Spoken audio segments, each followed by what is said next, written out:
Peace, YouTube. Welcome back to my channel. Okay, so this is going to be a really quick, kind of short video, but I just wanted to kind of talk about this. So I recently, meaning 5 minutes ago of making this video, just recently watched the Fresh Prince of Bel-Air reunion on HBO Max. If you don't know, the Fresh Prince cast did a reunion that they filmed a couple months ago, and they it's now airing on HBO Max if you have that, or you can bootleg it, I guess. I don't really know. But basically, yeah, it's a reunion. It's an hour and 13, 14, 15 minutes, I think. And I just want to talk about my thoughts about the reunion and kind of what Fresh Prince really means to me, because I live for that show, okay? I've watched reruns of that show so many times, I cannot even count. That show. And what's wonderful about the Fresh Prince is that the jokes don't get stale. I've heard some of those jokes so many times, and some of those like the slapstick stuff and the physical comedy, and that stuff is hilarious. 30 years later, it's still fresh. It's still so fresh. And that's what I love about the Fresh Prince of Bel-Air, among many other things, okay? So first, I want to talk about the reunion. So basically, it's an hour, 15 minutes, like I said. It's on HBO Max, and basically, it's the whole cast. And when I say the whole cast, I mean the entire cast. Of course, rest in power to James Avery, who passed in 2013. And they did a really great way of segueing him into the reunion and talking about moments with him and making me cry, of course, because that's what they do, and just remembering how special and important James Avery was to the show and was to entertainment in general, and how he impacted each one of their lives, and just who he was as a human, as an incredible black man. And the way they transitioned one of the scenes was really, really touching. It was a flashback of an episode where Nicky had this pet and Uncle Phil accidentally like sat on him or something. I think it was like a frog or something, a rabbit, something, and he sat on him accidentally. And so Nicky like asks him like, so you sat on, I forget the name of the pet, and he was like, unfortunately, yeah, I did, Nicky, I'm sorry. And he was like, that's okay. Death is a natural part of life. And that just broke me down, because the way they transitioned that to a bunch of Uncle Phil moments, and like people talking about Uncle Phil and how important he was, and like, oh my gosh, my whole entire heart, I started tearing up. I was about to start bawling. It was incredibly emotional for me. That was a really important moment, them talking about that, them talking about how the show started, and them showing people's auditions was really awesome. If you don't know, Will actually already has a like a story time on his YouTube channel about it that you can go check out, about how the Fresh Prince became the Fresh Prince. Basically, it involves Quincy Jones and a bunch of other people, Benny Medina and a bunch of other people, and you can go check that out. But basically, they talk about that on the show, on the reunion, and they show people's audition tapes and stuff. And it was really, really cute. And, you know, they have everybody there. They have Daphne Maxwell Reid, who played the second Aunt Viv. They have, of course, Joseph Marcel. They have Alfonso Ribeiro. They have Karen Parson. They have, of course, DJ Jazzy Jeff.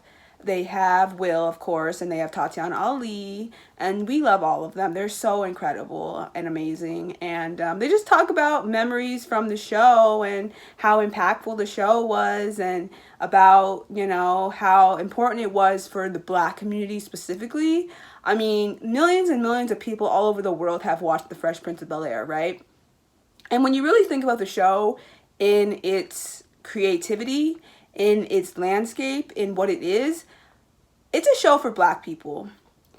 I know the show is supposed to be a cultural commentary, kind of, on different types of black families, and specifically coming from Will, who is part of the OG hip-hop generation back in the 80s and early 90s, coming into this really rich family, the Banks, and like that culture clash. And that's really what it was about.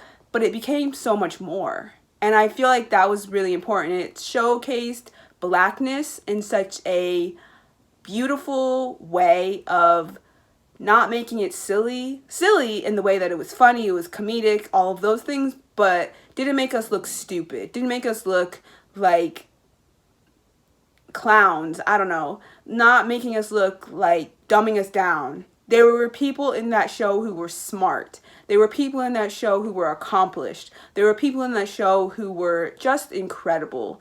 And the way they have Will's arc from the very first episode to the very last episode is incredible. Shout out to everybody who was a part of the show. Now, I will say there are a couple things about the reunion that I just want to talk about that I just thought were a little odd.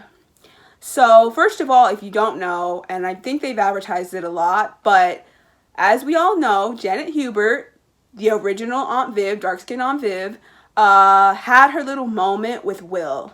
And she finally opens up to everybody about how when she was on the show during like the second or third season, she got pregnant. But she was also in this very toxic, very abusive relationship. And none of the cast knew. None of the actors knew. None of the crew knew. Nobody knew. And she didn't tell anybody, I guess for reasons. She didn't say why, but she said that she didn't tell anybody, right? So nobody knew any of these things. But on the other hand, Will Smith, as a 21-year-old, as this young kid who basically is the star of this show where there's kids younger than him on there and there's kids his age on there, but there's also adults on there. And he has their careers hanging in the balance of saying just one thing, right? And, according to Janet Hubert, Will was very, very mean to her at a certain point and kind of ruined her career by calling her difficult, which if you're a black woman, you understand the connotation of being called difficult in really any situation. In Hollywood specifically, it's very detrimental to your career and it will make it so that it becomes really hard for you to get any roles after the one you're on, which is what happened to Janet Hubert, unfortunately. And, there are YouTube videos about Janet Hubert's story.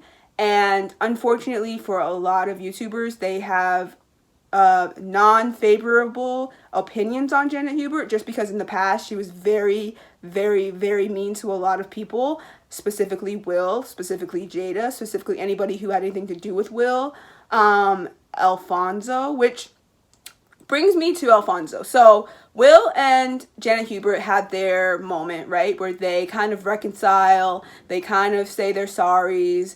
Janet kind of explains what was going on during the time and how she feels about it. Will sort of explains his side of it, and they kind of hug it out and are cool, so they say. Then later, because this was taped at a different location at a different time, while they're having the actual reunion with everybody, Janet Hubert comes into the reunion with everybody. And what was interesting is that Daphne Maxwell Reid had never met Janet Hubert. Not once. And I thought that was really interesting and kind of like weird and kind of like dumb because yeah, the two on Viv should meet. But I know there was a lot of things going on, so I know there's reasons why. But I noticed when they had their huggy moment where everybody was hugging Janet and embracing her, Alfonso wasn't there. Now, unless I just missed him and I didn't see him in the crowd of people, which wasn't even a lot of people. It was basically everybody except for him. And that was really interesting to me, just for a lot of reasons. To be honest, I've always kind of been on her side, if you can believe it. I'm actually a huge Will Smith fan. I have been forever. One of his CDs from way back in the day in the 80s with DJ Jazzy Jeff were some of the first rap music I ever listened to. I really do value him as a person. I love his family. I love his children. Willow and Jaden are some of my favorite people, and I love what they're doing with their music and just their art and their creativity and their activism. They're incredible. But, as much as I love Will Smith, I also have always side-eyed him on the whole Janet Hubert thing because I always felt like it was really, really awful what happened with her. And I know Will was only 21 years old. And when you're 21 years old, you know nothing about anything. And I know it was hard because he was basically the head of a whole entire TV show. It's one thing to be the head of your own music. It's one thing to be the boss of your own music, right?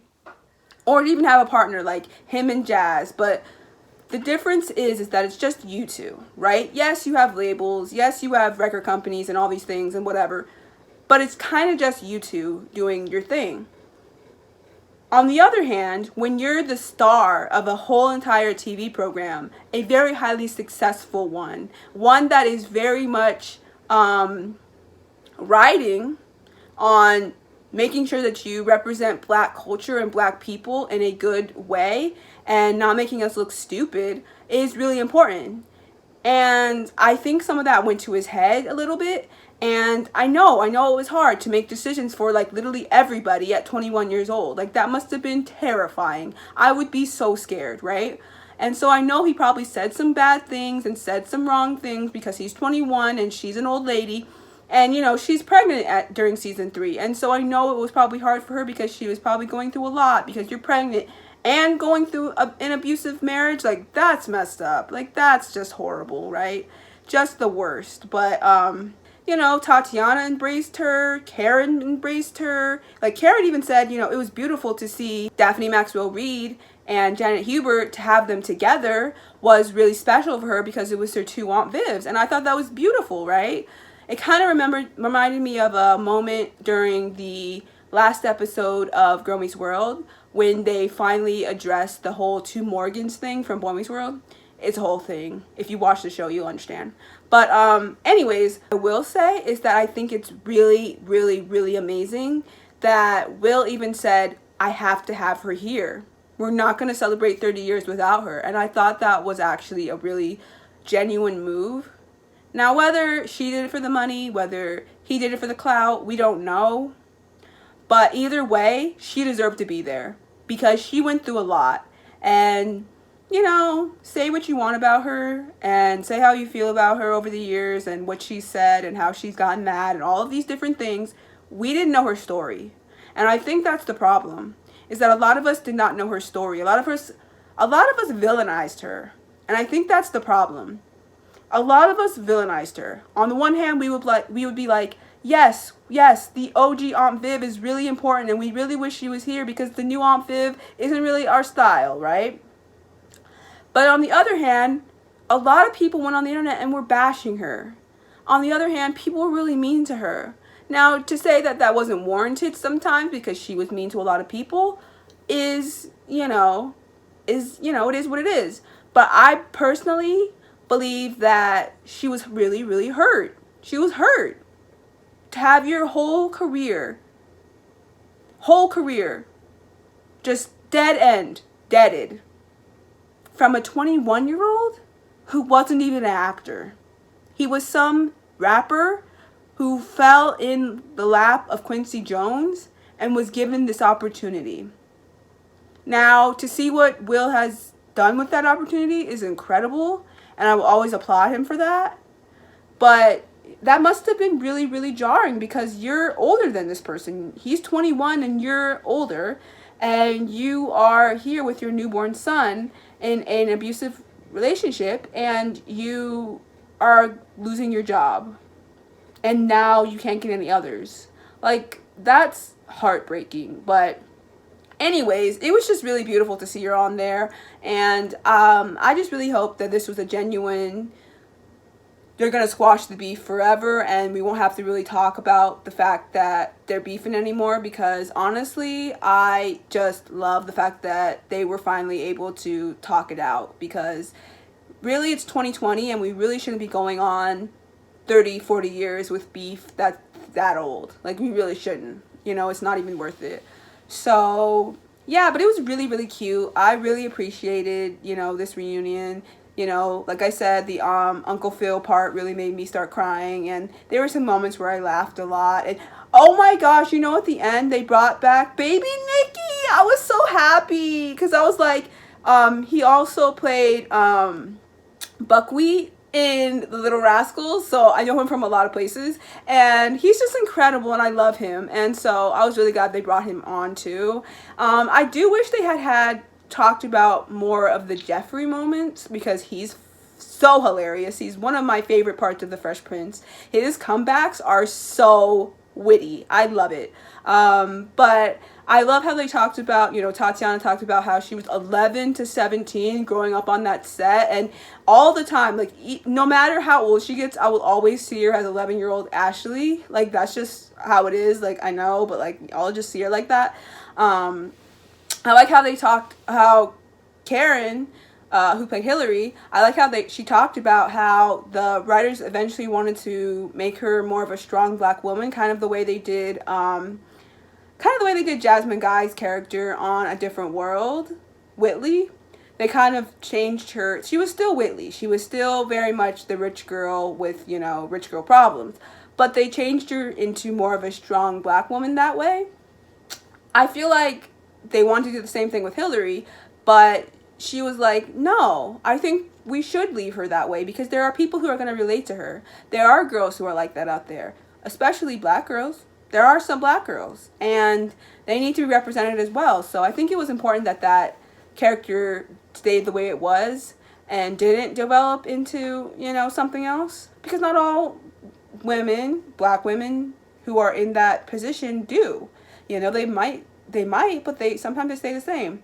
I like how they talked about the Carlton dance, of course, because that's iconic. Yeah, they just talked about a lot of really, really cool moments, great moments. Jazz being thrown out of the house, like, just incredible moments. And I am just really glad they did the reunion. Yeah, like I said, The Fresh Prince, I started watching it when I was like, I want to say I was like 13 or something. And it's just one of my favorite shows of all time. It's probably my fourth favorite show of all time, if not of the 90s. I live for this show, okay? Like I said, the jokes never get stale. The content is always on point. When I need something for something, like when something's going on in reality and I need to watch an episode of something, I go to The Fresh Prince and I watch the episode and I'm like, yep, still relevant, still relevant.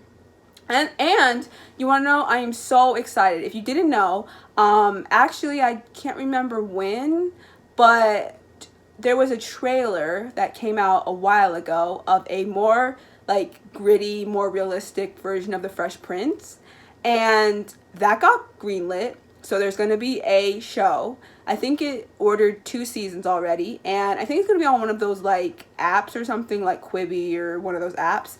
I don't think they've started production yet, because we're still in COVID. So, but I am so excited to see that, because I think taking those characters and making them more gritty and realistic is incredible. Because I feel like on The Fresh Prince, they went there in small doses, but because the show was supposed to be a family sitcom, more of a comedy, they didn't want to go in that lane fully. But then there were some episodes, though. They talked about, of course, the Will's dad episode, which is important, which is also on the internet somewhere if you want to hear about how James Avery channeled that out of Will, because that was really, really awesome. And yeah, I mean, The Fresh Prince is just A1 from day one, and it will always be a culturally incredible show.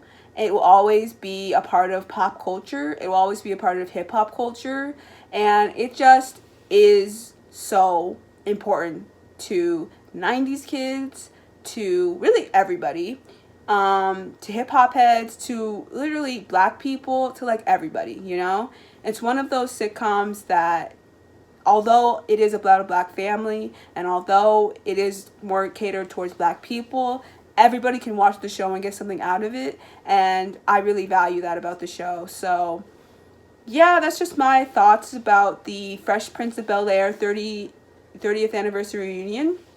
Can't wait for the 50th, can't wait for the 100th if we're all alive by then. And yeah, I love this show with all my heart, and I will continue to binge watch it till forever. Whenever I'm in a bad mood, I will just turn it on, and it'll just make me laugh and laugh and laugh and laugh, and I just have a time, and I just love it so much. So this was just a little quick video on the Fresh Prince of Bel-Air 30th anniversary reunion. Like I said, you can go watch it on HBO Max. It is live right now. And yeah, I hope you guys are enjoying your time. I hope you're being safe during these uncertain corona times. And please wear your mask. Please stay inside as much as possible. Social distance as much as possible. And yeah, I just hope you're having a beautiful 2020, although hard. I hope you're also enjoying the little moments that bring joy to your life. So, until next time, peace and blessings.